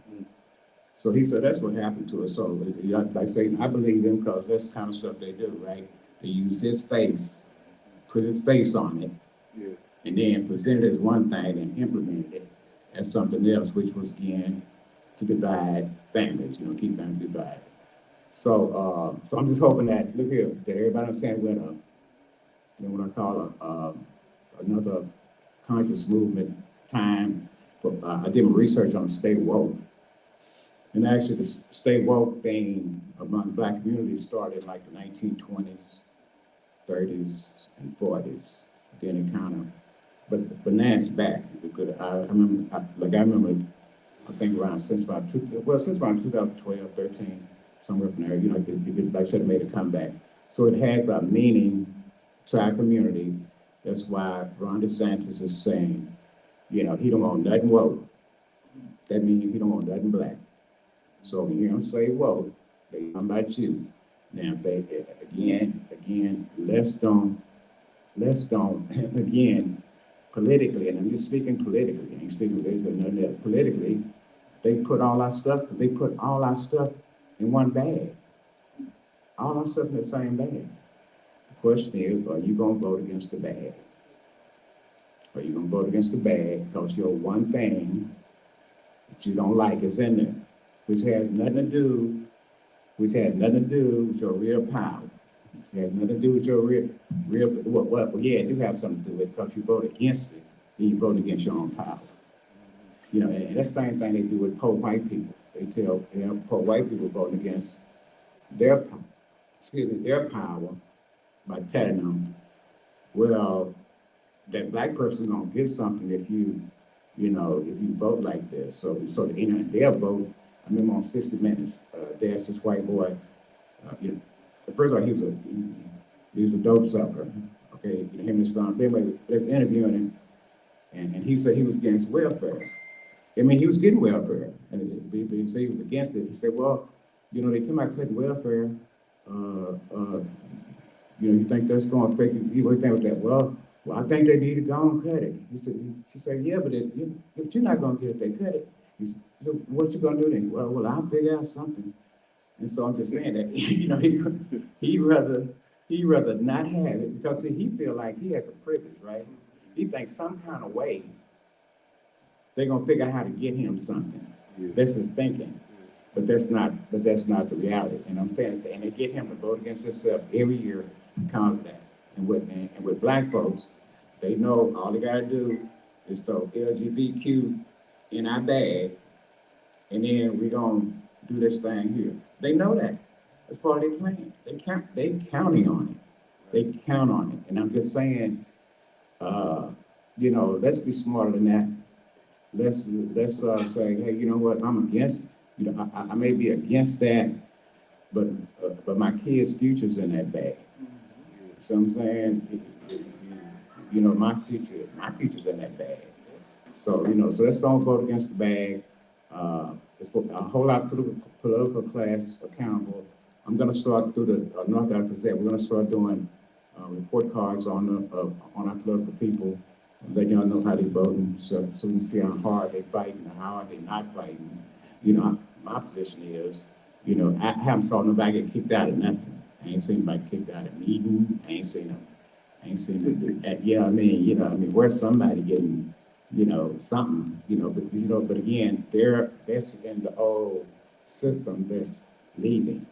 And so once it's gone, all of them gonna be revealed. You don't know who they are. Because they kind of out there now. They're out there now, Holland. So I'm just saying, so just listen to them, just understand that as we change, you're gonna hear more of them hollering. But what I'm telling them, you don't have to go down with that ship. Y'all ain't gotta go down with that ship. The revelation didn't mean that a big bomb was gonna come and blow up the earth. The big bomb is the knowledge is being revealed. That's what the bomb is. And so, you ain't gotta go down with that ship. You ain't gotta go down with that. Matter of fact, I'm telling white folks, you ain't gotta go down with either. All you gotta do is evolve from where you at. I'm not looking for you to change tomorrow, right? But you can start to evolve. And if you want to evolve, we can do that together. But if you choose not to evolve, then that's a whole nother thing. That means you want me to stay pretend, something that you want to believe. Yeah. And so basically I'm just saying that again, the political class hold them accountable. They should represent us with moral authority, and respect. We deserve that. You know, we don't deserve them going in there making deals behind our back and think it's okay. And so we need to find out who they are. You know, maybe because if you're losing anyway, you need to lose with some style, right? You know, if you just really ain't trying to do nothing. So, but I don't even see no style. So, anyway, but I appreciate y'all, listening to me and, hope we'll have the conversation. If anybody got any questions, we'll answer. Thank you. Thank you, brother. Are you gonna stay for the panel? Do you have time to stay for our panel discussion? Yeah. Oh, okay, so, this is the four bird theory. That's one of those birds, the political is a bird. Right. You know, we got education, politics, culture. So this is what we need. We're looking for our younger brothers to be able to work with you in this particular arena, so they can speak. Well, the older brothers will be there to back you up too. But we need our younger brothers to step forward with this information, right? Right. You know, like you said, the 2.0 freedom ride. Yeah. One of freedom rides. Yeah, We can bring them back. Yeah, we need to keep them active. You know, because the rap artists have them wrapped up. Yeah, wrapped around. Yeah. So, you know, yes, brother, so, we appreciate you, man. I'm gonna say, takbir! Takbir! Takbir! I feel great to have you here, brother, because it really stimulated me. Because I know we got somebody working at it. Right. Everybody ain't sleep on the job. No, everybody ain't sleeping. So, a long way for you. So with that, you know, I was mad some European people that come in and sit. Then we got next, we got Brother John Abdullah. He's gonna come up and give us some of his poetry, his live poetry. It's not the kind of poetry that take you, put you to sleep and drive you off. It's something that stimulates you. They're like you just give them. Yes. You're here to come. I keep coming right here. Come right here. John Abdullah. Brother Wilson was some people out there. I wish you could have invited those people in. They were European. I think they stuck their heads in. Some of them are afraid of us, but like Brother Wilson just said, we want to work with them. Yeah. We want to go up with them, evolve with them. That's right. Assalamu alaikum. I appreciate that word directed to the right. I just got through doing 18 years, and I'm in the Brother Men's program.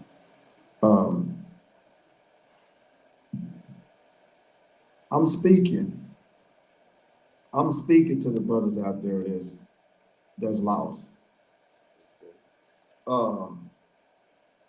My brother Anthony McCarter, one of my mentors when I was doing time, and he was in his 17th year when I first started. He had gave me this book, but this book, it was talking about speaking to the people in their language. And when you look at that, that's what a lot did from way back when. He said messages to speak to the people in their language. And some kind of way things got lost. And it was a question asked, man, if our ancestors see what we was doing right now today, they'll turn over their grave. You know. So my mother, she orchestrated Black History programs. I'm from Little Rock, Arkansas. By the way, my name is John Abdullah, as the brother mentioned, introduced me. But my mama, she used to orchestrate Black History programs. And when you're young, you're like, man, you're not fully understanding what's being said. The leaders and the teachers telling you, you're not fully understanding it. You're not really. There's certain things that you catching on to, but you really don't understand what's going on, what's being said, what's being indoctrinated and instilled in you. The seeds that's been planted in you, you don't fully understand. You know, and it's a passage that says in the word, it said, I once was a child, I thought it was a child.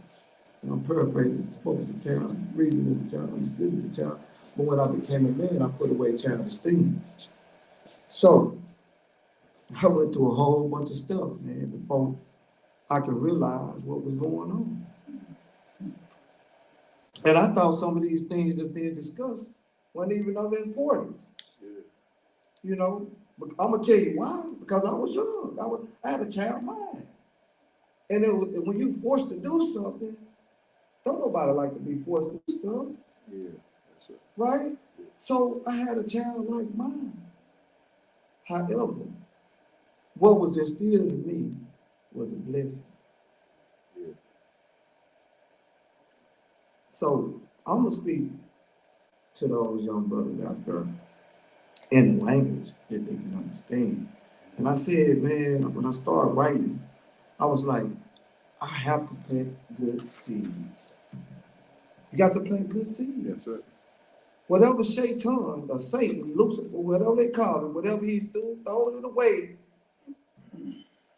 for our demise or as obstacles, we have to turn those things into stepping stones, right? That's right. All right, okay. So here goes a song that I wrote, and I remember being in SED, and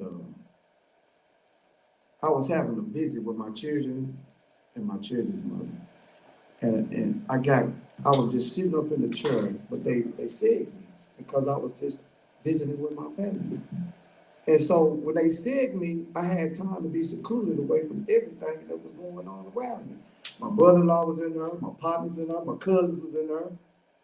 So I was able to be secluded from everything and everybody. And so I started writing. And this song is called The Final Call, right? And the final call, the first thing you heard, you think of, like I was talking to the brother Mel, the first thing you think of is the paper, the final call, right? But when you think about it, it's the message, right? It's the final message, right? It could be the last message that you relate to somebody, because Allah said warning always come before destruction. Or he said give ammunition in case the ammunition profit to hear, right? So this is the final call, right? And this is not in its full context, but I had to get ready for this program today. And the person that was doing my music, he was kind of like working and stuff like this. So this is like a rush job, because this ain't the song as I want it, exactly how I want it. However, I want to get this message. I don't really have to do this music because I can do this a cappella. Yeah. Right? Yeah.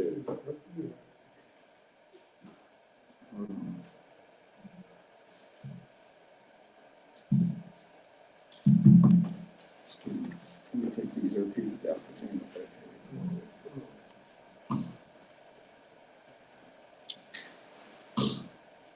Now, I thought the crowd was gonna be bigger.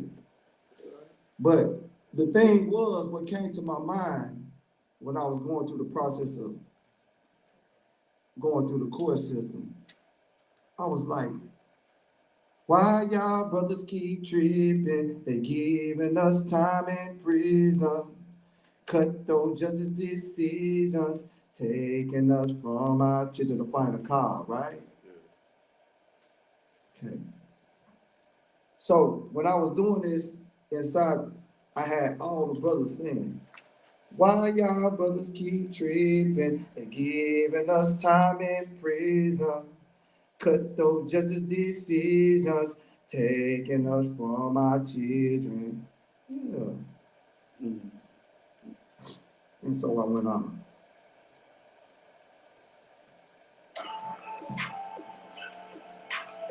You take it, maybe, Mom.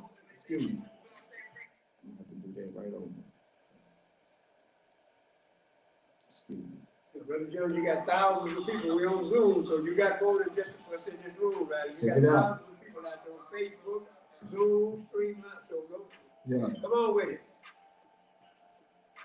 Rehabilitated, maybe blindfolded me thinking, will I stay free? Settlement seems subconscious, keep feeding my oppositions that I'm facing, constantly dealing with cases. Dog collar plantations, deeply rooted by Satan, penitentiary cemetery. What they say that is scary, be slow to speak, fast to listen, mind your own and don't worry. I'll let God be my guide, stand strong to survive. Do my time, out my 5, hit the world and stay strive. Thanking the Lord for his blessings, protection and sentence for keeping me molded, trained and focused through my days. It was hectic to my brothers in the struggle, stop killing each other. I know how times it make you hustle when you get down in the gutter, but stay strong, keep in mind you can't forever do wrong. Get this message, don't reject it, cause your rope ain't yay long. Final call. Yeah. I got sisters out here caught up in the struggle with thugs, searching for love. Tell me now what's really with us. Brothers, wake up. Remember when we slaved for days. Women stolen, babies sold, constantly beaten and raped. We escaped about the madness and forgot about times. Got set free, but we still institutionalized. Minds hungry, sell on riches while we digging for gold. Retreating our women, say we got plenty, breaking them down into holes. How they did it, check your history from way back to old times. Now we strive to get high, self-destructing our minds. Simply plain, take your game, this reality, baby. Like Mosquito with that lady, prison time, it gets crazy. Find the call. Yeah. Now pick or choose a destination where you rather be stationed. Heaven and hell, freedom or jail, all through time we'll be facing. Don't get caught up in the moment. For myself, I can speak. Fast money, street like woman took me under so deep. A casualty of the worldly things I may stay for survive. Shell shocked and cell block, borrow offenses confined. In conviction of the restriction, feeding my temple within. Seeking confession to see heaven and my freedom again. Life is all but it's fair. I used to say I don't care. I've seen it all behind these walls. Brothers turning the girls. Just be patient, notes be taken, live life simple and basic. Check out stressful occupations, pray and overcome Satan to find a call. And it goes just like this. Yeah, here we go. Now, why y'all brothers keep tripping? They giving us time in prison. Cut those justice decisions, taking us from our children to find a call. Now, why y'all brothers keep tripping? They giving us time in prison. Cut those justice decisions, taking us from our children. Yeah. Just like this. It's real. Yeah. God is greater. That's the final message. That's the final call to those brothers out there. They lost. You lost. However, it's our job. It's our job to get that message, because that's what a lot tell us to do. That's right. You know. That's That's right. it. That's all. Yeah. All right, brother. Thank you. Thank you, brother. Yes, sir. So it's a blessing to have young brothers. We say youth. You know, for us, we up in age. But these are our young brothers. They are younger brothers, and we're not giving them no baton. We giving them the torch. Huh? We giving them the torch. And that's what they need. When they have the torch, they're gonna light it up. All praises be to God. We thank God for this day, for this Juneteenth. That's right. This day of celebrating and commemorating our past, our struggle. So next up here, we're gonna have, that was supposed to be me, but I'm gonna skip over that. And I'm gonna come out there with Brother Abdul Bari, Imam Abdul Bari, if it's okay. Yeah, so we're gonna bring him up here. I don't know if he's going to the board or he's gonna get over there with us. Okay.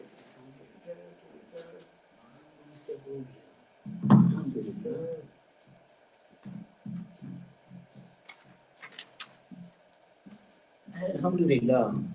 I'd like to begin with the greetings of peace. Assalamu alaikum wa rahmatullah. Bismillahirrahmanirrahim. I pray that your brothers and sisters that are tuned into our program is receiving some information that would help us further our struggle for unity, our struggle for progress, our struggle for education, our struggle for political, clout. And I like to say that my my struggle that I've had in my years has come to recognize by the will of Allah and by His blessings. I've been guided to know Islam. And when I say I know Islam from its source. The two sources that Allah and His Prophet left was Quran and the Sunnah. Allah subhanahu wa ta'ala presents to us in the Quran some very unique statements that are, as He says, if the whole of mankind came together along with the jinn, we could never produce what the Quran has said. So we would think that's just a sort of put down, but in fact, it's a statement that says that it literally takes all of us to come up with the proper understanding that was left by the prophets of Islam. And if we are engaged in this struggle to understand Quran and the prophets' Sunnah, his Sirah, we can have an understanding about life that I find with our listener W.D. Muhammad and his lectures and his teachings, his leadership has led us to understand about Islam and its simplicity. And when we say simplicity, there's a statement about how young people see what simplicity is. They would like to say, we like to cut out all the, the flagrant, type of speech. We want to be florist about everything. Well, they want to be simple about it and be direct about it. And if you talk to them on that level, I think they hear a lot more than what we give them credit for. Now, I personally have dealt with a lot of young men from during my time in the institution. And I'm just recently released in the last 8 months. I'm saying to you again, that the young people that I encounter, these are people that they need knowledge. Surprisingly, they want the knowledge. What we have to be able to do is talk to them in a language that they understand they're listening with. And with that said, I like to, give you a passage from Quran. And I wrote it here on the board. It's a statement that says, Alladhi khalaqakum min nafsin wahidatin. In this statement, it is always, treated as some simple statements as, who created you all? He who created you all from one soul. And as you might notice, I kind of presented the concept of soul because I'd like to focus on that just for a moment and allow us to understand how we are using language that doesn't permit us to, let's say, recognize the value of Allah's statement to us. The word soul actually comes from a Greek term that was borrowed from Latin, if you would. And it literally talks about a folklore that the Germans once had about how a human being become a conscious being as an infant. He said that this soul comes across this mystic lake that they knew of, and it embedded into the human being, and the human being becomes alive. So now, the term that we normally use with it, we use the term ghost, where that term actually derived from its meaning, ghosts. It's a ghost that could not be seen. It's a entity that was mystified from where it came from, which no one knew. But they had attributed to their term, which was soul in Germany. Now it's called soul in English. So, we have this ideas about, as an English speaking person, when we read that, we see the word soul as a non-physical entity, as something that is beyond death, as Allah would provide us to understand, that it doesn't die. It may lie in a disposition after death until Qiyamah, the day of judgment. But here Allah is talking about something very unique about the term soul.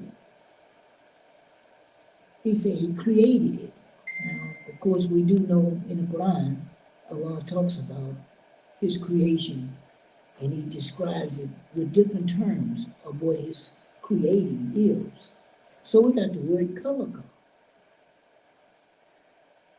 And this term here comes from the word to measure. And it's a unique term by which you're supposed to derive God creating you from a very simple thing and building it up until it becomes a visible thing. And once it becomes visible, then it becomes something that you can actually say, I'm here in this world. I'm here, a part of this world. So Allah said in that particular ayat, He created us from one. Now I translate this like I see man Wardi Muhammad does. I just like to add a little bit more to his concept. And that is, Allah is speaking about creating a consciousness.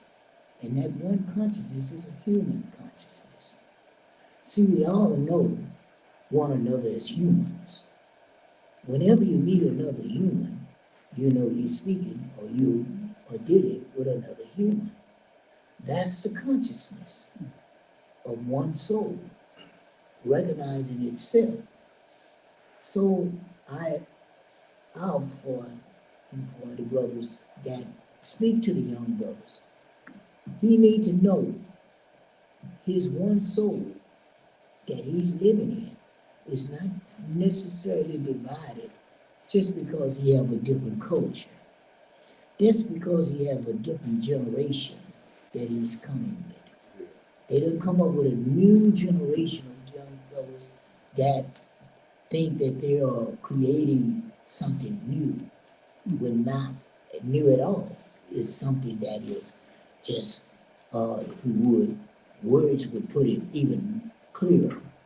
They are actually just using another language to actually say the same things that the young man just got through saying. Going to prison and what? Keeping you from your children, right? So now he's talking about the same thing that all human beings go through. All human beings have a desire to know themselves based upon their relation with the other human beings, starting with their family, their mother, their father, their brothers, their sisters, their aunts, and on. As you go on through the whole society, you're going to find out that the human being is still the same, no matter where he is in the world. You can go to Egypt, you can go to Russia, they all going through the same nafs and wahid, the one soul.